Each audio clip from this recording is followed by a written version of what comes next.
वो भाई मैंने। बस कर, अब तू मुझे सफाई मत दे। तुझसे ये उम्मीद नहीं थी मुझे। तू मेरी बहन है, लेकिन तेरे अंदर इतना घमंड है। अरे किसी को नीचा दिखाने के लिए ऐसी हरकत कर सकती है तू। तूने सही में मुझे बहुत निराश किया बहन।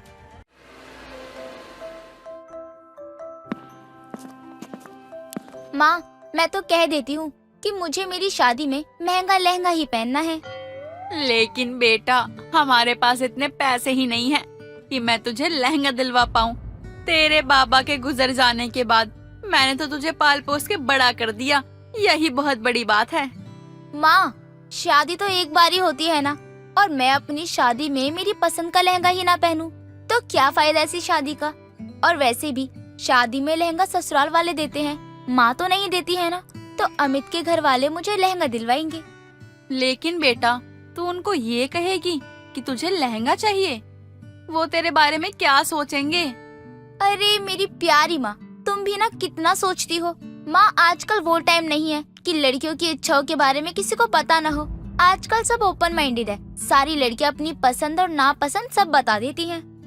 जैसा कि हमने सुना चारू और उसकी माँ की बातें, जिससे हमें समझ आया कि चारू एक गरीब परिवार से होती है, लेकिन उसे आज की दुनिया के हिसाब से चलना पसंद है, शानो शौकत उसे पसंद है। उसकी माँ उसे समझाती, लेकिन चारू को तो महंगा लहंगा ही चाहिए था। चारू की शादी अमित के साथ तय हो जाती है। अमित एक अमीर परिवार का लड़का होता है, जिसे चारू एक दिन बाजार में दिखती है और उसे वो पसंद आती है। तब जैसे तैसे वो चारू को ढूंढता है और उसके घर शादी का रिश्ता लेकर आता है। चारू तो तभी इसके लिए हाँ कर देती है। अब चारू, अमित, उसकी माँ रजनी और अपनी बहन सौम्या के साथ जाता है लहंगा लेने के लिए। अच्छा तो चारू, कैसा लहंगा चाहिए तुम्हें? मतलब तुम्हें कोई पसंद है? हाँ हाँ, मुझे महंगा लहंगा ही चाहिए, जो सबसे महंगा हो। अरे भाई, अरे महंगा चाहिए या कुछ पसंद भी है? देखो तो, मांगे तो देखो इनकी, जैसे इसका बाप यहाँ पर छोड़ के गया। अब तो ये हमें लूट खाएगी। गरीब घर परिवार से है तो पैसे वाले आदमी देखकर तो दिखा ही देगी ना अपनी औकात। अमित, जो लहंगा महंगा हो ना वो ही सुंदर होता है, तो मुझे तो ना महंगा ही लहंगा चाहिए। ठीक है चारू, हम तुम्हारे लिए महंगे से महंगा लहंगा देखेंगे। और वैसे भी हमारे इकलौते बेटे की शादी है, हम नहीं चाहते कि किसी भी प्रकार की कोई कमी दिखे या हमारी बहू किसी के भी आगे फीकी लगे। ये बातें सुनकर चारू फूली नहीं समाती। तभी वो एक डिजाइनर शोरूम देखती है और अमित को वहां चलने को कहती है। वो सभी लोग उस शोरूम में जाते हैं। भैया, आपकी शॉप का जो सबसे महंगा लहंगा है ना वो दिखाओ हमें। जी बहन जी, आपको किस रेंज का लहंगा चाहिए? अरे अरे, अभी तो बताया आपको, जो सबसे महंगा लहंगा हो वो। भाभी, आप वो पिंक वाला लहंगा देखिए। आजकल इस तरह के पेस्टल कलर बहुत ब्राइडल लहंगे में आ रहे हैं, तो आप ये ट्राई कीजिए ना। भैया, ये पिंक वाला लहंगा कितने का है? बहन जी, ये 10,000 का, और जो वो रेड वाला देख रहे हो वो 20,000 का। लो, बस इतने सस्ते। मैंने कहा था कि महंगा लहंगा दिखाना। अरे बहू, तू पैसे क्यों देख रही है? तू एक बार ट्राई तो कर लहंगा, क्या पता तुझ पे अच्छा लगे और तू सस्ता महंगा मत देख। नहीं माँ, लहंगा तो मैं महंगा ही पहनूंगी। माँ, इसको जो चाहिए इसको लेने दो, वैसे भी इसी को पहनना है। आप लोग चलिए यहाँ से, मुझे यहाँ लहंगा पसंद नहीं आया। वो सभी वहां से चल पड़ते हैं और दूसरी दुकान पर जाते हैं। वहां पर भी चारू बस महंगे लहंगे की ही जिद पकड़े बैठी रहती है। वहां भी महंगा लहंगा नहीं मिलता और एक के बाद एक वो बहुत सारी दुकानों पर जाते हैं और किसी पर भी चारू को उसका महंगा लहंगा नहीं मिलता। तब उन्हें एक छोटी सी दुकान मिल जाती है। हम एक काम करते हैं ना, इस दुकान में ट्राई करके देखते हैं। अरे यार, जब इतनी बड़ी बड़ी दुकानों पर हमें महंगा लहंगा नहीं मिला तो इस छोटी सी दुकान पर क्या मिलेगा? भाभी, जब इतने धक्के खा लिए हैं तो एक बार यहाँ भी चला जाए। हाँ बहू, ये सही कह रही है। भैया, सबसे महंगा लहंगा दिखाइए मुझे आपकी शॉप का। मैम कितना महंगा? 50,000, 70,000, 1 लाख, कितना महंगा? क्या आपके पास 1 लाख का भी लहंगा है? हाँ हाँ बिल्कुल है, बस आप बताइए। हाँ हाँ भैया, मुझे तो वही चाहिए। ये देखिए मैडम, ये रेड कलर का लहंगा प्रियंका चोपड़ा स्टाइल है, एकदम आप इसमें ना हीरोइन लगोगी। आप बस इसे पैक कर दीजिए। बहू एक बार इसे पहन के ट्राई तो कर। नहीं माँ जी, अब तो मैं इसे सीधा शादी में पहनूंगी। इतने महंगे लहंगे को यहाँ पहनकर मैं खराब थोड़ी ना करूंगी। चलो महंगा ही सही, पसंद तो आया कोई सा? इसे लहंगा पसंद नहीं आया, इसे पैसे पसंद आए। चारू बहुत खुश होती है। लहंगा लेकर वो घर आती है और लग जाती है अपनी शादी की तैयारियों में। अब आखिरकार वो दिन आता है जब चारू और अमित की शादी होती है। चारू सुंदर सा तैयार होती है अपना लहंगा पहनकर। जब भी कोई अब चारू की तारीफ करता तो वो लग जाती अपने महंगे लहंगे का रेट बताने। हाँ, सुंदर तो लगूंगी ही ना। 1 लाख का लहंगा जो है, आज तक यहाँ आसपास किसी ने इतना महंगा लहंगा नहीं पहना होगा जितना मैंने पहना है। अमित और चारू की शादी हो जाती है। चारू बार बार अपने लहंगे का प्राइस सबको बताती और इन्हीं सब के साथ उनकी शादी होती है। शादी के बाद सब सही चलता रहता है। आखिरकार चारू की शादी अमीर परिवार में होती है और इस बात से वो बेहद खुश होती है। शादी के बाद अब उससे जो भी मिलने के लिए आता वो हर किसी के सामने बस एक ही बात कहती कि उसने अपनी शादी में तो बहुत ही महंगा लहंगा पहना था। फिर एक दिन की बात है। भाभी, आपका लहंगा जो आपने इतना महंगा लिया था, अब आप उसका क्या करोगी? अब तो वो आपकी किसी काम का नहीं है। अरे करूंगी क्या, वो जिंदगी भर मैं उसे संभाल कर रखूंगी। तुम्हें पता है कि शादी में हर कोई मेरी तारीफ कर रहा था, कह रहा था कि इन्होंने आज तक कभी भी ऐसा लहंगा नहीं देखा है। भाभी बस करो, अब बहुत हो गया। आप कब तक अब इस महंगे लहंगे के बारे में अपनी तारीफ करती रहोगी? अब बस भी करो। वैसे भी वो लहंगा किसी को पसंद नहीं आया था, सब आपका मन रखने के लिए ही आपकी तारीफ कर रहे थे। सौम्या, तुम कैसी बात करती हो? मैंने इतना महंगा लहंगा इसलिए थोड़ी ना खरीदा था कि वो किसी को पसंद ना आए। मैं क्या झूठ बोल रही हूँ, चाहे तो किसी से भी पूछ लो। इस बात पर चारू को बहुत गुस्सा आता है। अमित के घर आने पर वो उससे इस बारे में सवाल करती है। अमित, सौम्या क्या सच कह रही है? क्या वाकई मेरा लहंगा किसी को पसंद नहीं आया? सबने मुझसे झूठ बोला? नहीं नहीं, ऐसा कुछ भी नहीं है। माँ, आपने भाभी को कुछ ज्यादा ही सर पर चढ़ा रखा है। जब देखो तब डींगे हाँकती रहती हैं। बेटा, तू उसे गलत समझ रही है, वो ऐसा नहीं करती, वो तो बस अपने बारे में बात करती है। ठीक है, उसे बिठाओ अपने सर पर, मुझे क्या, मैं तो शादी करके कल को यहाँ से चली जाऊंगी। अब तो सौम्या और चारू के बीच में किसी ना किसी बात की अनबन रहने ही लगी। रजनी अपनी बहू के लिए जो भी करती उससे सौम्या को काफी चिढ़ होती, जिससे कि वो अपनी माँ को बार बार ऐसा करने के लिए मना भी करती। ऐसे ही एक दिन की बात है। चारू बहू, कहाँ है तू? जरा मेरे पास आके तो बैठ, मुझे तुझसे कुछ बात करनी है। जी माँ जी, कहिए क्या बात है? बहू, ये है हमारा खानदानी कंगन और ये मुझे मेरी सास ने दिया था और अब मैं ये तुझे दे रही हूँ। लेकिन माँ, ये कंगन तो मुझे बहुत पसंद है। मैं बचपन से ही आपको ऐसा कहती हूँ कि मुझे ये चाहिए। बेटा, मैं तेरे लिए ऐसा ही कंगन बनवा दूंगी, लेकिन ये ना खानदानी कंगन है तो ये सिर्फ बहू को दिया जाता है। माँ, तुम सही नहीं कर रही हो। तुम मेरे हक की सारी चीजें भाभी को दे देती हो। सौम्या, अगर तुम्हें ये इतने ही पसंद है तो ठीक है, इन्हें तुम रख लो।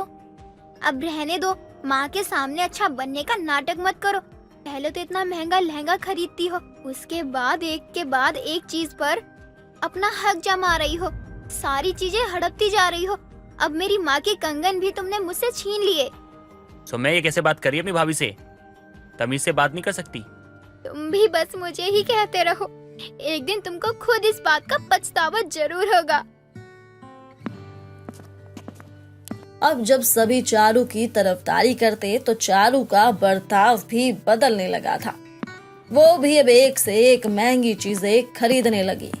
तो वहीं सौम्या अब सभी के सामने चारू के लहंगे की बुराई करती रहती कि इतना महंगा लहंगा लिया और वो बिल्कुल भी अच्छा नहीं था। इतना ही नहीं, वो अपनी माँ को चारू के खिलाफ भड़काने की कोशिश भी किया करती। मुझे इस चारू को सबक सिखाना ही होगा। अपने जिस महंगे लहंगे पर वो इतना इतराती रहती है, मुझे उसका ही कुछ करना होगा। चारू कहाँ हो तुम? अरे मार्केट जाना है तो जल्दी आओ यार, वरना देर हो जाएगी। हाँ मैं बस अभी आती हूँ। चलो अच्छा है, ये दोनों यहाँ से चले गए। माँ भी घर पर नहीं है। मैं एक काम करती हूँ, लहंगा छिपा कर अपने पास रख लेती हूँ। सौम्या जाती है चारू के कमरे में और उसका लहंगा चुरा कर अपने पास अपने कमरे में छिपा कर रख लेती है। और उसके बाद वो खुद भी कहीं चली जाती है ताकि जब चारू को ये पता चले कि उसका लहंगा चोरी हो गया है तो सौम्या पर कोई शक भी ना कर पाए कि उस वक्त तो वो ही घर पर थी। अब कई घंटों के बाद सभी घर पर आते हैं और सबसे आखिर में आती है सौम्या। चारू अपने कमरे में जाती है। अमित जी, अमित जल्दी आओ यहाँ। क्या हुआ चारू, क्यों चिल्ला रही हो? अमित देखो, हम जब घर आए थे ना तो मैंने पूरा कमरा सेट किया था, लेकिन सारा कमरा फैला पड़ा है और मेरी अलमारी भी खुली हुई है जिसमें मेरा 1 लाख का लहंगा नहीं है। मेरा लहंगा हाय मैं तो लुट गई, बर्बाद हो गई। मेरा लहंगा चोरी हो गया। ना जाने किस नास पीटे ने मेरा 1 लाख का लहंगा चुरा लिया। अरे शांत हो जाओ और बताओ, रो क्यों रही हो? मैं रोऊं नहीं तो क्या करूं, तुम ही बताओ। मेरा लहंगा चोरी हो गया। वाह क्या सीन है, मजा आ गया इसे रोता देखकर। अब इसे कभी नहीं पता चलेगा कि इसका लहंगा गया तो गया कहाँ। अब तो दिन रात चारू अपने महंगे लहंगे के बारे में सोच सोच कर रोती ही रहती।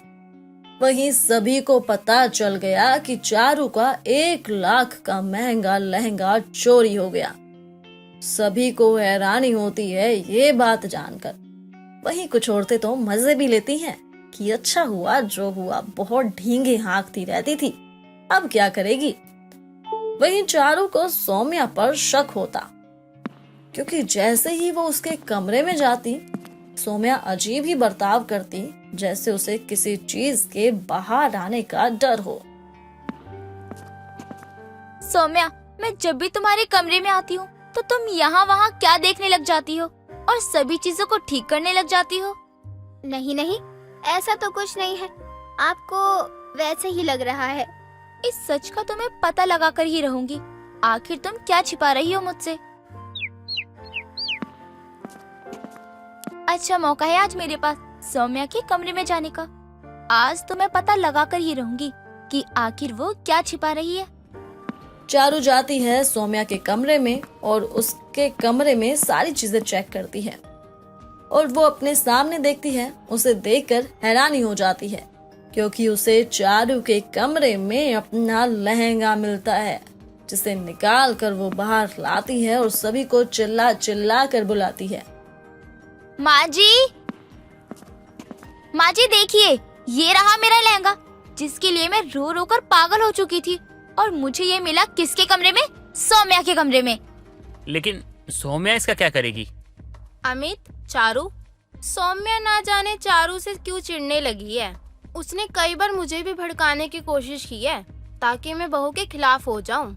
और अगर ये महंगा वाला लहंगा उसके कमरे से मिला है तो जरूर उसी ने लिया होगा, क्योंकि उसको बहुत दिक्कत थी कि लहंगा इतना महंगा क्यों दिलवाया।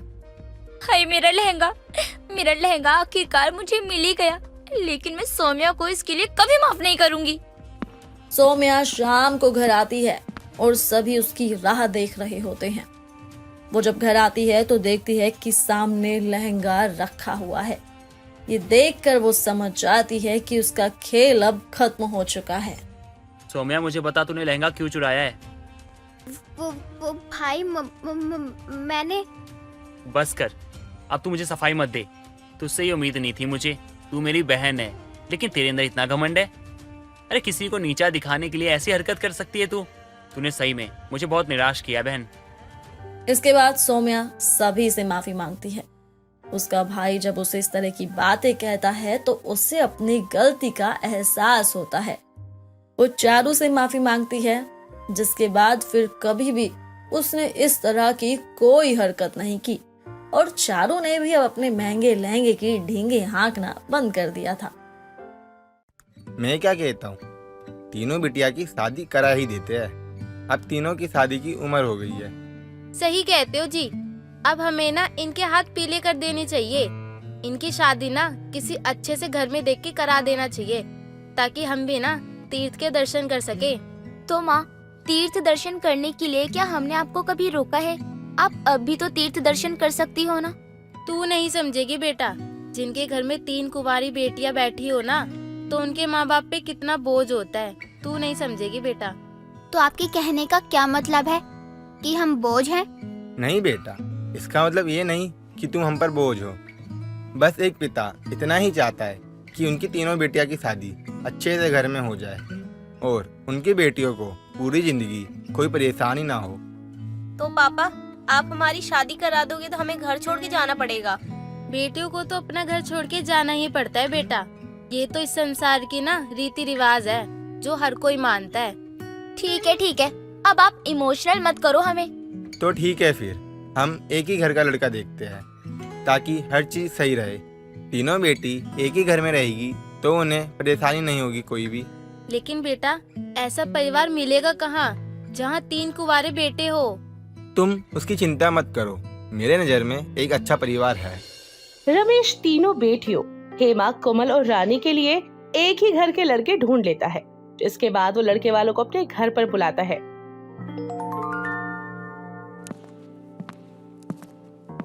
अब हमसे इंतजार नहीं हो रहा है, बुलाइए अपनी तीनों बेटियों को। जी, अभी बुलाती हूँ। हेमा, रानी, कोमल, बेटा चाय नाश्ता ले आओ। तीनों ही एक के बाद एक आती हैं। तीनों ही बेहद खूबसूरत थी, जिसे देखकर तीनों बेटे विशाल, विनय और विनित बहुत खुश होते हैं। शांति और रमेश अपनी तीनों बेटियों को उनसे मिलवाते हैं बारी बारी से। माँ, मुझे तो हेमा जी को देखते ही प्यार हो गया।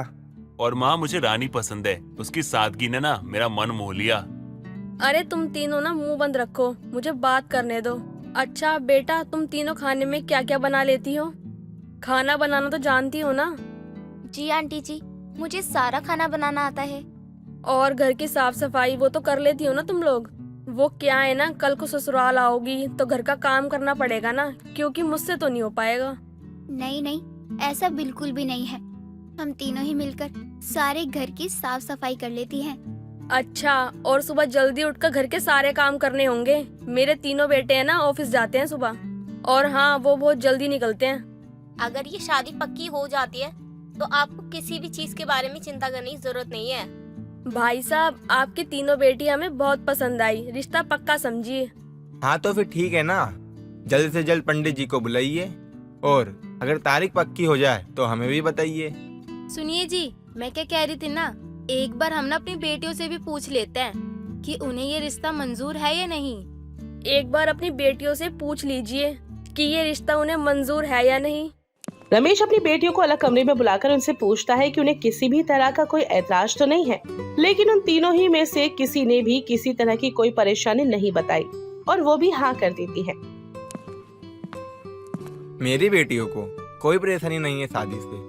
हमारी तरफ से आप लोग ये रिश्ता पक्का ही समझिए।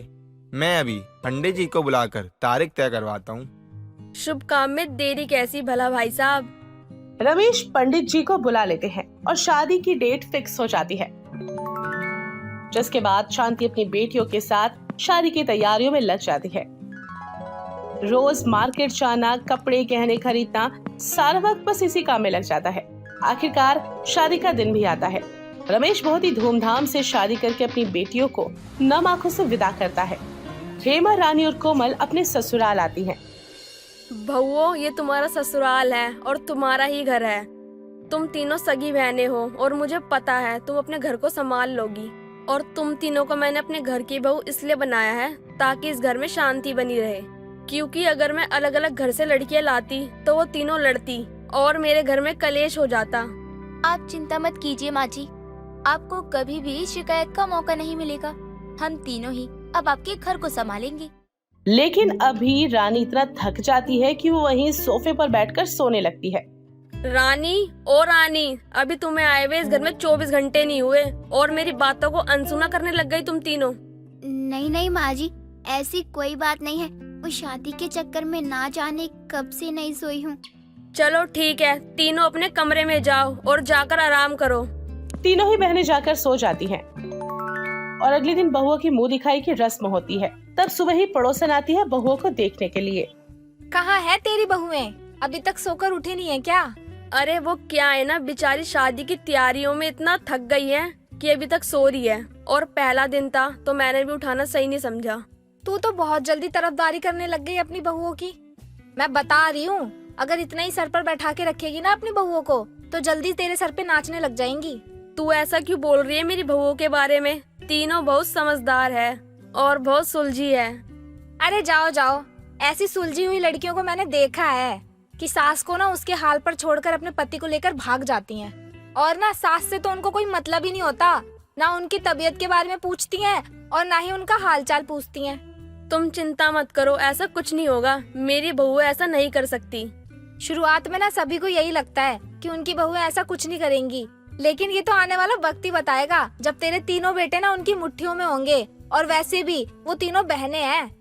अब तीनों बहनों की सास अपनी पड़ोसन को तो हड़काकर चुप करा देती है, लेकिन मन ही मन कहीं न कहीं वो भी सोचने को मजबूर हो जाती है कि आखिर वो भी तो इस तरह की चीजें सुनती आ रही है कि आजकल की लड़कियां ऐसी होती हैं जिन्हें सिर्फ खुद से मतलब होता है।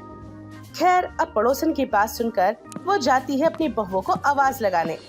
हेमा, रानी, कोमल, अब क्या सोती ही रहोगी? अरे उठ भी जाओ, भूल गई क्या? तुम्हारी मुंह दिखाई की रस्म है आज।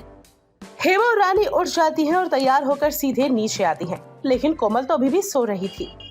रानी, ये कोमल कहाँ रह गई? पता नहीं दीदी, लगता है कि अभी तक सो रही है ये हमें मरवाएगी। अगर मम्मी जी को पता चलो तो बहुत सुनाएंगी। सही कह रही है तू। वैसे तो शादी से पहले हमने बड़ी चौड़ में कह दिया था कि शादी के बाद उन्हें किसी भी बात के लिए परेशान होने की कोई जरूरत नहीं है, लेकिन अब उन्हें कौन बताए कि काम कम और उससे ज्यादा तो आलस आता है हमें। अरे क्या फुसफुसा कर बातें करने लग रही हो? अभी तो ससुराल में पहला दिन ही है। पहले दिन में इतनी चुगली करोगी क्या? और वो तीसरी कहाँ है? वो क्यों नहीं आई अभी तक? माँ जी, वो हम उसी के बारे में बात कर रहे थे। वो क्या है ना माँ जी, शादी में सबसे ज्यादा काम उसी ने किया था, तो वो थोड़ी थक गई है, इसीलिए शायद उसे देर लग रही है।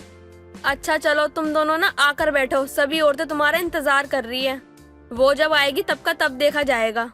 यहाँ पर तो हेमा और रानी कोमल को बचा लेती है, लेकिन भला कब तक वो ऐसा कर पाती। अब मुंह दिखाई की रस्म के बाद आती है पहली रसोई की रस्म। तब उनकी सास उन्हें कहती है मीठे में खीर और हलवा बनाओ और उसके बाद सभी के लिए रोटी सब्जी की तैयारी करो। हाय राम, ये क्या बकवास है? इतना सारा काम कौन करेगा? दीदी, करना तो हमें ही होगा, और कौन करेगा? अरे यार, ये काम क्या पति के साथ फ्री में आता है क्या, जो बहुओं को ही थोप दिया जाता है? बहुओं, कितना वक्त लगेगा खाना बनाने में? हाँ माँ जी, बस बना रहे हैं। अब तीनों को खाना बनाने में ही लगना पड़ता है। अब हेमा खीर बनाने के लिए एक बड़ा सा बर्तन लेती है, लेकिन उसे गैस पर ठीक से नहीं रख पाती और सारा दूध गिर जाता है। तो वहीं रानी हलवा बनाने के लिए सूजी और बेसन को पका रही होती है, लेकिन वो जलकर एकदम काला हो जाता है। और बेचारी कोमल रोटियां बनाने के लिए आटा ही गूंथ रही थी कि इतना पानी डाल देती है कि वो लिक्विड पेस्ट बन जाता है। तभी सास आती है किचन में अपनी बहुओं को देखने के लिए। हाय राम, नाश पीटियो, सत्यानाश हो तुम्हारा। तुम तीनों ने सारा दूध बर्बाद कर दिया। और नालायक, ये क्या है? तू आटा लगा रही है, डोसा बना रही है? वो माँ जी, मैं खीर बना रही थी, लेकिन वो ठीक से बर्तन गैस पर नहीं रख पाई तो गलती से गिर गया। हाँ माँ जी, वो मैं हलवा बना रही थी, लेकिन गैस ज्यादा तेज हो गई, इसलिए ये सारा जल गया। अब तुम भी बता दो मोहतरमा कि तुमसे क्या हो गया? वो माँ जी, नींद में आटा लगा रही थी ना, तो पानी ज्यादा हो गया। मेरे तो कर्म फूट गए, कैसी बहू लाई हूँ मैं। मैंने सोचा था एक घर की 3 बेटियां आएंगी तो मेरे घर को स्वर्ग बनाएगी, लेकिन तुमने तो पहले दिन में ही सत्यानाश कर दिया। अब तीनों ही बहनें हर काम में कुछ न कुछ गड़बड़ करती ही रही, क्योंकि उन्होंने काम करना सीखा ही नहीं था। और इस बात से अब सास उन्हें दिन रात ताने देकर मारती रहती। सास को लगता कि वो अपने घर पर कचरा उठा लाई है। साथ ही उसे पड़ोसन की बात भी याद आती रही कि वो सही कह रही थी, तीनों बहुओं को सिर पर चढ़ाकर मत बैठाना। उसे लगता है कि ये तो वाकई में एकदम निकम्मी है। लेकिन एक दिन तीनों बहनें बाजार गई होती हैं। तभी उन्हें उनकी पुरानी दोस्त शोभा मिल जाती है, जिसे देखकर वो तीनों बहुत खुश होती हैं, क्योंकि वो चारों साथ में खेला करती थी। अरे तुम तीनों कैसी हो? तुम्हारी शादी हो गई है, वो भी तीनों की एक साथ? हाँ, हम तीनों की शादी एक ही घर में हुई है। हमारे तीनों के पति भाई भाई हैं। ये तो बहुत अच्छी बात है। फिर तो तुम्हारा ससुराल दुनिया का सबसे अच्छा ससुराल होगा। अरे कहाँ, हमारी सास तो दिन रात हमें ताने मारती रहती है और उन्हें और कोई काम ही नहीं है हमें सुनाने के अलावा। ऐसा क्यों भाई? क्या वो अच्छी नहीं है? वो बस हमें एक ही बात के लिए ताना मारती रहती है कि कोई काम ही नहीं करना आता है। उनका कहना है हम जो भी काम करते हैं ना, सारा गलत ही होता है, और तो घर का सारा काम खुद ही करती हैं और ताना उस काम को लेकर हमें ही देती हैं। क्या तुम तीनों को कोई काम नहीं आता? ये तो बहुत गलत बात है। अरे मुझे तो लगता था तुम तीनों ने घर को स्वर्ग बना दिया होगा। अब जरा तुम ही सोचो, अगर तुम्हारे माँ बाप के साथ अगर कोई ऐसा करता तो तुम्हें कैसा लगता? मुझे तो सोच कर ही गुस्सा आ रहा है कि किसी को घर का काम कैसे नहीं आ सकता। मुझे रोना आ रहा है। शोभा के समझाने पर तीनों को अपनी गलती का एहसास होता है और वो भी ये ठान लेती हैं कि वो घर का सारा काम सीखेंगी और अपनी सास को किसी भी बात का ताना मारने का मौका नहीं देंगी। और ऐसा होता भी है। वो अपनी सास के पास जाती हैं और बातें करती हैं और काम सिखाने की बात कहती हैं। ये बात सुनकर सास हैरान रह जाती है, लेकिन खुश भी होती है कि देर ही सही बहुओं को अकल तो आई और तीनों सारे काम खुद करती हैं और घर पर ताने मारने की आवाज भी नहीं सुनाई देती। धीरज और शालिनी के रिलेशनशिप को 2 साल का समय हो गया था। दोनों जल्दी ही शादी करने वाले थे। एक शाम दोनों एक रेस्टोरेंट में बैठकर बातें कर रहे होते हैं। तभी शालिनी कहती है, तुम्हें पता है, बुलबुल नाज जिद पर अड़ गई थी कि मेरी शादी में सेम मेरे जैसा लहंगा पहनेगी। माँ और मैंने कितना समझाया, तब जाकर मानी वो। तुम्हारी बहन तुमसे कुछ ज्यादा ही प्यार करती है। तुम लोग कभी लड़ती झगड़ती नहीं हो क्या? कभी नहीं। वो मेरी बहन कम बेस्ट फ्रेंड ज्यादा है और माँ से ज्यादा मुझे अपना सब कुछ मानती है। क्यों, तुम्हें हम बहनों के बीच का प्यार रास नहीं आता क्या? ऐसा तो कुछ भी नहीं है, बस तुम हमेशा उसी की बातें करती रहती हो। मुझ पर भी तो ध्यान दो, होने वाला पति हूँ तुम्हारा। ओहो, शादी के बाद तो तुम पर ध्यान देना है, नाराज क्यों होते हो? चलो अभी घर जाने में लेट हो जाएगा। तभी धीरज शालिनी को कुछ ही देर में अपनी बाइक पर उसके घर ड्रॉप कर देता है।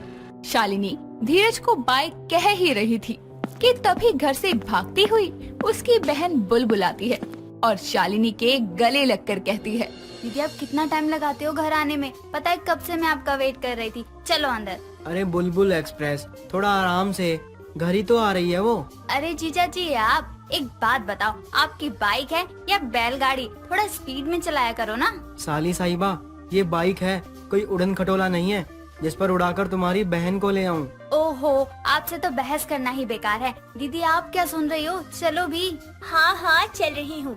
धीरज ध्यान से घर जाना। अरे बाय तो बोलने दे तेरे जीजा जी को, फोन पर कह देना। इतना कहकर बुलबुल शालिनी का हाथ पकड़कर उसे खींचते हुए अंदर ले जाती है और धीरज भी वहाँ से चला जाता है। समय बीतता है और दोनों की शादी का दिन आ जाता है। सभी रस्मों रिवाजों के साथ शादी संपन्न होती है और विदाई का समय आता है। सभी की आंखें नम होती है, लेकिन बुलबुल की आंखों से तो मानो आंसुओं का दरिया बह रहा था। वो शालिनी का हाथ पकड़कर जोर जोर से रोते हुए बोलती है, दीदी मैं नहीं जाने दूंगी आपको। मैं आपके बिना कभी नहीं रही, तो मैं आपके जाने के बाद कैसे रहूंगी दीदी? रह तो मैं भी नहीं पाऊंगी तेरे बिना, लेकिन ससुराल तो मुझे जाना पड़ेगा ना। देख बुलबुल, तू ऐसे रोएगी तो मैं कैसे जा पाऊंगी? हाय दैया, कितने टेस्ट हुए बहा रही है बहू की बहन। इतना तो बहू भी नहीं रो रही। माँ क्या बताऊँ, मेरी साली जी को अपनी बहन से कुछ ज्यादा ही प्यार है। तू क्या बताएगा, दिख ही रहा है। दीदी मुझे भी अपने साथ ले चलो। हाँ मैं ना आपके साथ ही जाऊंगी। हाँ हाँ क्यों नहीं, चलो। ओ नालायक, ये विदाई चल रही है, कोई ऑफर नहीं जिसमें बीवी के साथ सारी दहेज में ले जाएगा।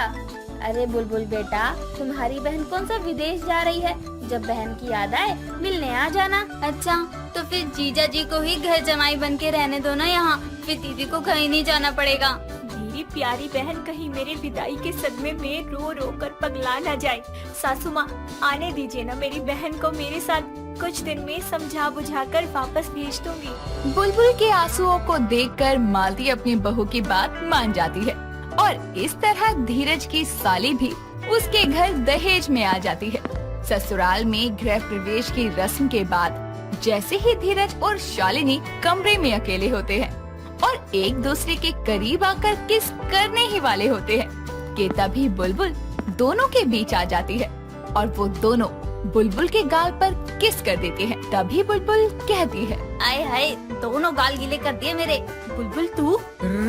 साली साहिबा, क्या क्या कर रही हो? मैं कहाँ कुछ कर रही हूँ, किया तो आप दोनों ने है मेरे गाल पर किस। अरे हमने तुम्हें किस नहीं किया, बल्कि तुम जबरदस्ती हमारी किस के बीच में आई हो। जी नहीं, मैं तो कमरे में सोने के लिए आई हूँ। वो क्या है ना, मुझे दीदी के बिना नींद नहीं आती, है ना दीदी? हाँ ये तो है। ओ देवी, अगर ये यहाँ सोएगी तो मैं कहाँ जाऊँगा? जब आए थे तो दरवाजा लॉक कर देना था ना। अभी ये तो यहाँ से जाने नहीं वाली, हॉल में सो जाओ। अब तुम्हारी वजह से वो रात भर जगेगी तो अच्छा लगेगा क्या तुम्हें? क्या होना था और क्या हो रहा है, साली किस्मत ही खराब है। अपनी दहेज में आई साली की वजह से अपनी पहली रात को ही उसे कमरे से बाहर होना पड़ता है। समय बीतता है और धीरज के साथ उसकी माँ को भी बुलबुल घर में एक बिन बुलाई आफत लगती है। एक सुबह नाश्ते की टेबल पर रखा खाना देखकर मालती कहती है, अरे बहू, ये सब क्या बनाया है तूने? आंटी जी इसे खाना कहते हैं। अच्छा, मुझे तो लगा गोबर कहते हैं। मेरा मतलब कि इसमें रोटी सब्जी जैसा तो कुछ नजर ही नहीं आ रहा। सासू माँ, ये नूडल्स, मंचूरियन, फ्रेंच फ्राई और मकेन, ये सब बुलबुल की पसंद का खाना है। वो बहुत दिन हो गए थे तो आज मैंने उसके कहने पर बना दिया। अच्छा बेटा, आज तो तेरी साली के पसंद का खाना बना है, मतलब मुझे तो उपवास पर रहना पड़ेगा। सासू माँ, आप भी खाइए ना, मैंने ज्यादा तेल मसाले नहीं डाले हैं। आपका ध्यान रखकर थोड़ा सादा ही बनाया है मैंने। हाँ आंटी जी खाओ, मेरी दीदी बहुत मस्त खाना बनाती है। हाँ तो फिर तू ही ठूस ले, मुझे नहीं खाना। पर माँ। चुप कर, और यहाँ क्या खड़ा है, चल मेरे साथ। मालती के कहने पर धीरज को उसके साथ जाना पड़ता है। दोनों कमरे में जाते हैं कि तभी मालती गुस्से में कहती है, देख ले, तेरी साली के चलते तेरी माँ को नाश्ता नसीब नहीं हुआ। नसीब तो आपने मुझे भी नहीं होने दिया। चुप कर नालायक। अरे इस लड़की की वजह से एक आदमी का खर्चा ज्यादा हो गया है घर में। पता चले कल को इसकी शादी का खर्चा भी हमें ही उठाना पड़े। ऐसा कुछ नहीं होगा माँ। रहने दे तू तो। एक ये बहू पता नहीं कब भेजेगी अपनी बहन को मायके। बताओ, लोगों को दहेज में बंगला गाड़ी उपहार में मिलता है और तेरे दहेज में साली आई है घर में। क्या करूँ, अब मेरी किस्मत ही इतनी अनोखी है कि मेरे दहेज में साली घर आई है। ऐसी अनोखी किस्मत के फायदे कम और नुकसान ज्यादा होते हैं, समझा? बहू को कहकर जल्दी ही अपनी साली को मायके पहुंचा करा। मालती की बात सुन धीरज को कुछ समझ नहीं आता। समय बीतता है और मालती को किसी काम से गांव जाना पड़ता है। एक दिन जब शालिनी सफाई कर रही होती है तभी बुलबुल तैयार होकर आती है और उससे कहती है, दीदी आप ये क्या काम वाली बनकर बैठी हुई हो? मैंने कहा था ना कि आज हम शॉपिंग पे चलेंगे। ओहो, मुझे तो याद ही नहीं रहा, अभी तो सारा काम बाकी है। एक काम कर, तू अपने जीजा जी के साथ चली जा। अरे यार, ले देकर एक तो छुट्टी होती है, अभी उसमें तो मुझे चैन से रहने दो। हाँ हाँ, आप रहो चैन से, बहन तो मेरी है ना, आपकी तो कुछ लगती ही नहीं है। ठीक है, नहीं जाना तो मैं जाती हूँ, बदले में आज घर का झाड़ू पोछा कपड़े बर्तन सब कुछ आप कर देना। क्या मुसीबत है यार। हाँ तो बुलबुल कहाँ जाना पसंद करोगी शॉपिंग पर? चलो तो सही जीजा जी, रास्ते में बताती हूँ। मजबूरी में धीरज को बुलबुल को शॉपिंग पर ले जाना पड़ता ही है और शाम को बुलबुल मस्ती में और धीरज शॉपिंग बैग्स लाद कर घर आता है और आते ही सोफे पर गिर पड़ता है। शालिनी, तुम्हारी बहन ने तो मुझे कंगला कर दिया। कहाँ दीदी, मैंने तो बस 10 से 12 हजार ही खर्च करवाए हैं। बस तो ऐसे बोल रही है जैसे 10-12 100 ही खर्चे हो। अरे क्या हो गया, सालियाँ तो अपने जीजा को नचा कर रखती है और मेरी बुलबुल ने तो बस कुछ पैसे ही खर्च किए हैं। चल बुलबुल, मेरे कमरे में चलते हैं, देखूं तो जरा तूने क्या क्या लिया है। दोनों बहनें शॉपिंग बैग्स उठाए कमरे में चली जाती है और धीरज अपना सर पकड़े कहता है, ये भगवान, एक साली है तो ये हाल है मेरा। कहीं 2-3 होती तो सच में सड़क पर आ जाता। साली आदि घर वाली होती है, पर ये दहेज में आई साली तो पनौती हो गई। कहते हैं शादी के बाद हर लड़की के अपने सपने होते हैं, लेकिन क्या हो जब किसी के सपने घर आते ही टूट जाए। ऐसी ही कहानी है नंदिनी की। हाल ही में नंदिनी की शादी हुई थी। शादी के बाद वो अपने घर परिवार को अच्छे से संभाल रही थी। हर कोई उससे बेहद प्यार करता था, लेकिन अगर वो किसी के प्यार से वंचित रह जाती तो वो था उसका पति। जी हाँ, विराट की शादी जबरदस्ती नंदिनी से करवाई गई थी और विराट इस शादी को ना मानते हुए भी अक्सर नंदिनी पर अपनी फ्रस्ट्रेशन निकाल ही दिया करता। ऐसी एक रात विराट घर आता है। माँ, खाना क्या बना है?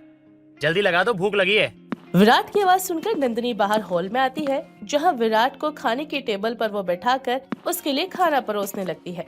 नंदिनी को खाना परोसते देख विराट भड़क जाता है और उस पर गुस्सा उतारते हुए उससे कहता है, तुमसे कितनी बार कहा है मैंने, मेरा कोई काम मत किया करो। तुम्हें समझ नहीं आता क्या? माँ का है? मैंने माँ को आवाज दी थी ना। विराट जी, दरअसल माँ जी की तबीयत खराब है, इसीलिए उनकी जगह आज मैं खाना दे रही हूँ। और वैसे भी खाना माँ जी दे या फिर मैं दूं, क्या ही फर्क पड़ता है?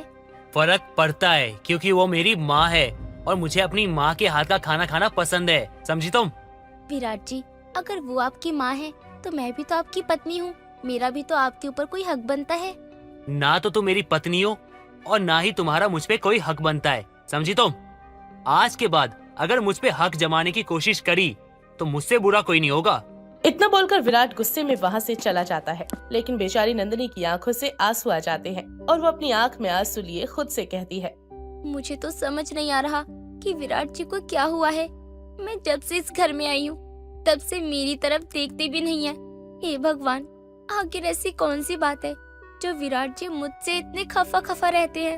नंदिनी खुद से सवाल ही कर रही होती है कि तभी उसकी ननंद काजल उसके पास आती है। भाभी, आपकी आंखों में आंसू, क्या हुआ भाभी? भैया ने आपको फिर कुछ कहा क्या?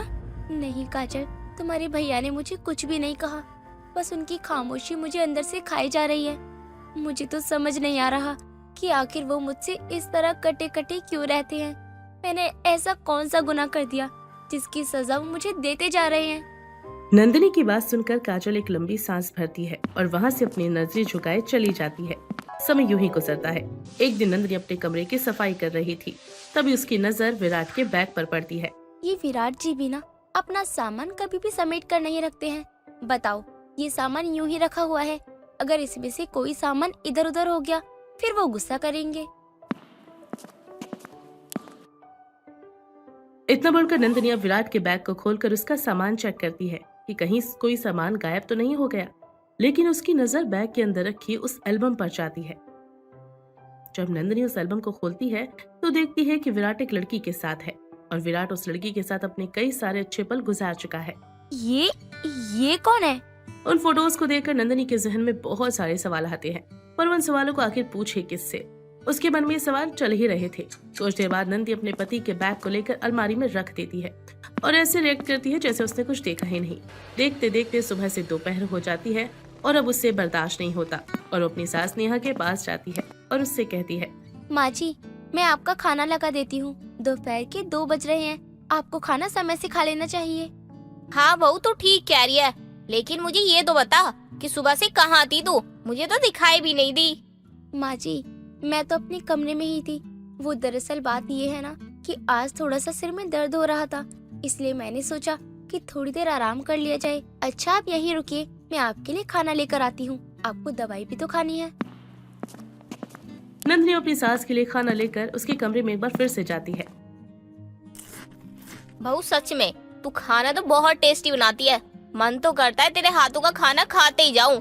खाना बहुत स्वादिष्ट बनाती है तू, पेट भर जाता है, लेकिन मन तो बिल्कुल नहीं भरता।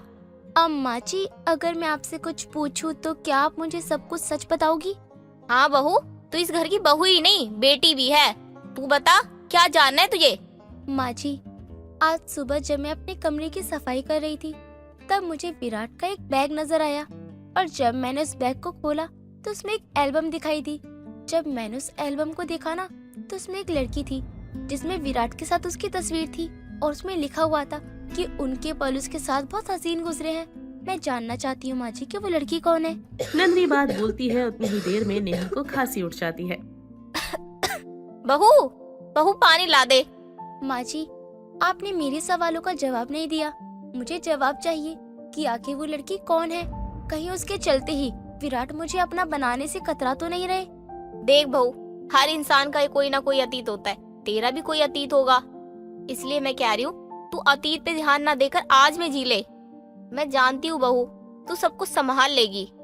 इतना बोलकर नीलम खाने से ही उठ जाती है और नंदिनी अभी भी अपने सवालों का जवाब नहीं ले पाती।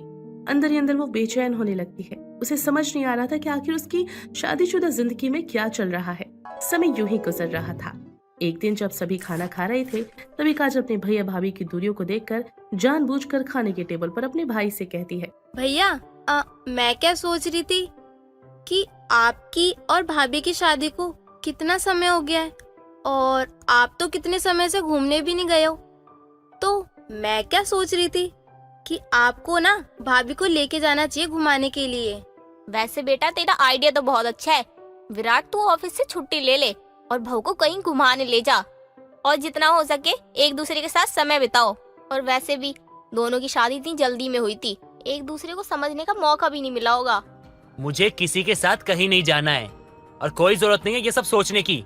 मेरे ऑफिस में मुझे बहुत काम है और काम का प्रेशर कुछ ज्यादा ही है। इसके लिए ना मैं छुट्टी नहीं ले सकता और मैं छुट्टी लेना भी नहीं चाहता क्योंकि मुझे कहीं जाना ही नहीं है। विराट की ऐसी बात सुनकर नंदिनी को बहुत गुस्सा आता है और ना चाहते हुए भी वो विराट से कहती है, आप तो रहने दीजिए विराट जी। आशिकीबाजी आपने कितनी की है और कितनी नहीं, ये भी मुझे अच्छे से पता है।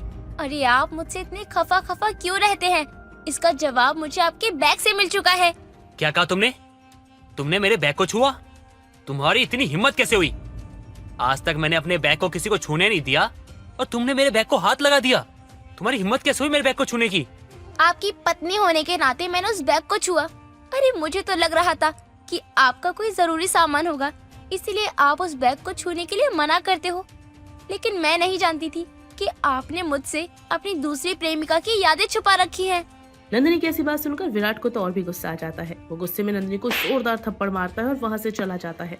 घर में इतना कलेश देखकर काजल और नीलम खुद के किए पर बहुत शर्मिंदा होते हैं। जिसके बाद काजल अपनी माँ से कहती है, माँ, अब ना पानी सर से ऊपर जा चुका है, हमें ना भाभी को सब कुछ बता देना चाहिए और वो भी सच सच। सच? कैसा सच? आखिर कौन सी सच की बात कर रही हो तुम? नहीं काजल, अगर हमने नंदिनी को सच बता दिया तो वो इस घर को छोड़कर चली जाएगी। लेकिन माँ, हम इस सच को कैसे छुपा सकते हैं? भगवान के लिए मुझे सब कुछ सच बता दीजिए। आखिर आप लोग मुझसे ऐसा कौन सा सच छुपा रहे हो? नंदिनी की बातें सुनकर नीलम उसके आगे हाथ जोड़ लेती है। अपनी आंखों में आंसू लिए उससे कहती है, बहू मुझे माफ कर दे, मैंने जाने अनजाने में तेरी जिंदगी खराब कर दी। मैंने सोचा था तू मेरे घर में आएगी तो मेरे बेटे की जिंदगी संवर जाएगी।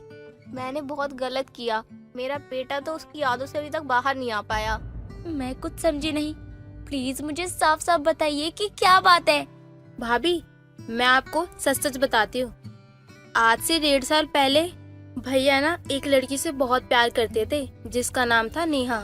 विराट अपनी माँ नीलम और बहन काजल के साथ रहा करता था। विराट अच्छी सी कंपनी में मैनेजर के पोस्ट पर था और वो नेहा नाम की एक लड़की से बेहद प्यार करता था।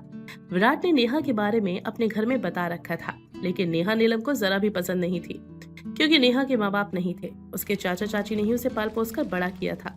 ये सब जानते हुए भी विराट उससे बहुत प्यार करता था। नेहा और विराट की उम्र हो रही थी और एक दिन नेहा विराट के पास आती है। विराट, मेरे चाचा चाची ना मेरी शादी के लिए रिश्ता देख रहे हैं, तो देखो अब मैं ज्यादा समय तक रुक नहीं सकती। अब तो तुम्हें कुछ ना कुछ करना ही होगा। अरे नेहा, तुम चिंता क्यों करती हो? मैं हूं ना तुम्हारे साथ। हम मंदिर में जाके शादी कर लेंगे। लेकिन विराट, तुम्हारी माँ इस शादी के लिए कभी नहीं मानेंगी। अरे शादी मुझे करनी है, माँ को थोड़ी करनी है। विराट के इस सवाल से नेहा चुप हो जाती है और वो शाम को विराट के साथ शादी कर लेती है। शादी के बाद विराट नेहा को अपने घर लाता है और नेहा को देखकर उस पर भड़कते हुए नीलम कहती है, विराट, क्या किया तूने ये? तूने अपने माँ बाप की इज्जत के बारे में एक बार भी नहीं सोचा और इस लड़की से शादी कर ली। माँ, मेरे पास दूसरा रास्ता नहीं था क्योंकि आप नेहा के लिए कभी नहीं मानती और मैं नेहा को खोना नहीं चाहता था। हाँ तो तू रह इस लड़की के साथ, लेकिन आज इस घर से 2 लाशें जाएंगी, एक तेरी बहन की और तेरी माँ की।